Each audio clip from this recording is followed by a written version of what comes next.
Hello, this is Mike Slayden from the Well Community Church here in Fresno, and I'm here to bring you your moment with God from 2 Timothy chapter 2, verse 2. It says this, Paul, speaking to Timothy, his young pastoral protege, says, "The things that you have heard from me in the presence of many witnesses, entrust these to faithful men who will be able to teach others also."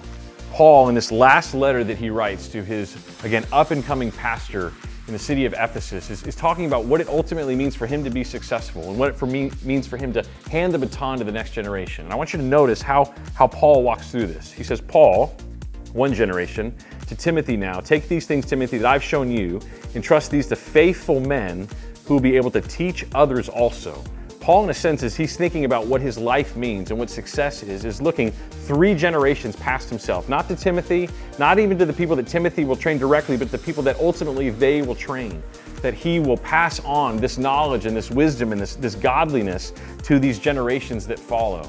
As you think about what success is for your life, this is a very interesting way to approach that subject. I think so many of us at the end of our life are going to get to the end of that ladder that we've been climbing our whole life only to realize that it's been leaning against the wrong building. That we got to the top of where we aspired to go and to be, but maybe we were pursuing the wrong things. Paul, in a sense, is telling Timothy, listen, the things that are going to last, the things that are worth investing your life in, the things that are going to outlive you are simply the Word of God in the souls of men and women.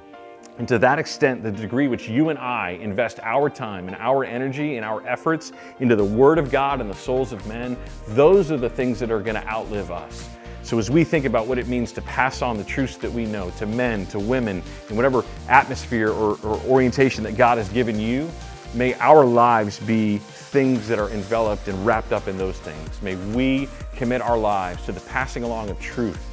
the Word of God, and things like that, and investing in the souls of men and women for eternity.